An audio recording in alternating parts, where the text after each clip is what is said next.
Well, folks, some of y'all remember that we had got some pets for the garden area last year. We had got two cats, a brother and a sister. Well, the boy, he ran off somewhere. He's gone. And the girl, she's still hanging around. Unfortunately, we did not get her fixed in time. And there's been a couple toms hanging around out here, wild toms, and now we have a couple newcomers to the farm here. So taking that into consideration,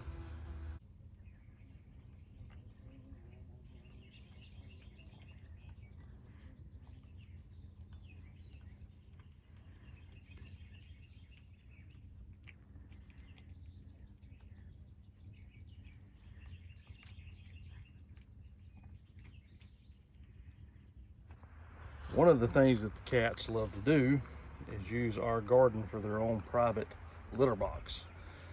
This is where our lettuce is planted, and they've not been in that bed lately. And then our garlic and carrots, they've not been in there lately. We've recently topped these raised beds off, and I don't see any sign that they've been in these. Here over in our zucchini bed, I've noticed some scratching here, and also over here in our tomato and pepper bed that we topped off.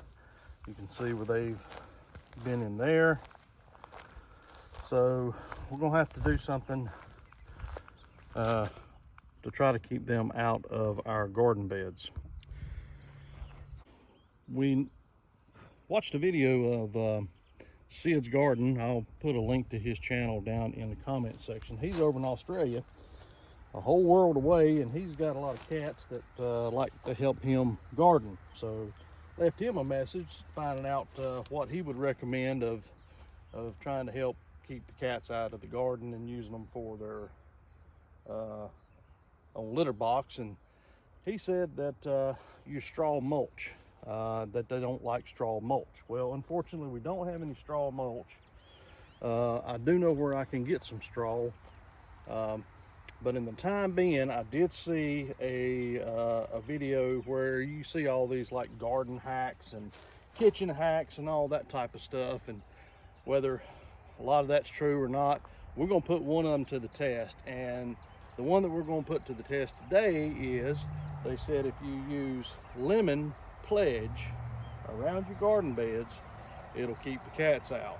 So we're going to try that, smooth our beds back out, see if we see any evidence of that coming up within the next week or so. So it didn't say how much to use, or it just said lemon pledge. So we're going to go around the edges and just kind of give it a good little spraying.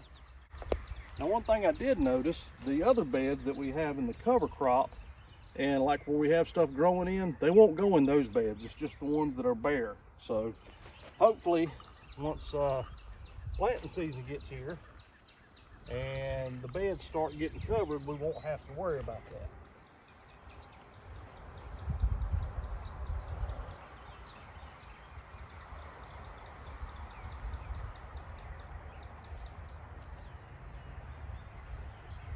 Nothing else that makes his garden smell like lemons. It smells pretty good.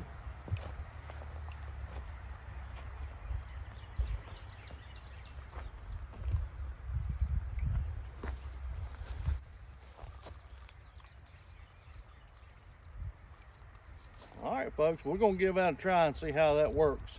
We'll be back with you and let you know.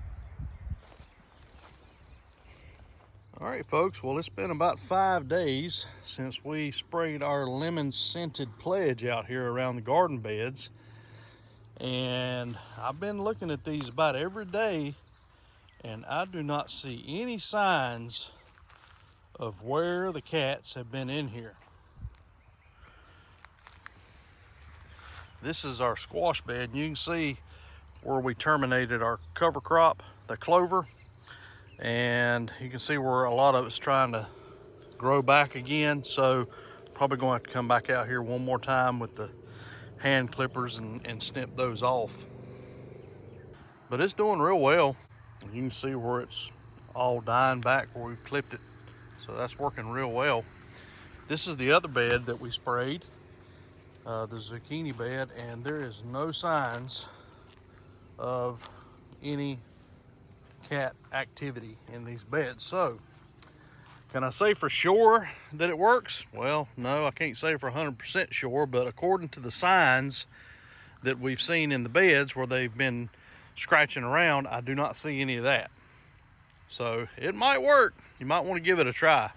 It worked for us for this first week or so. We'll continue to monitor it, and if anything changes, we'll let you know. But appreciate you joining us on this quick video about trying to keep the cats from using our garden beds for their personal litter box. We'll see you on the next one. Y'all take care.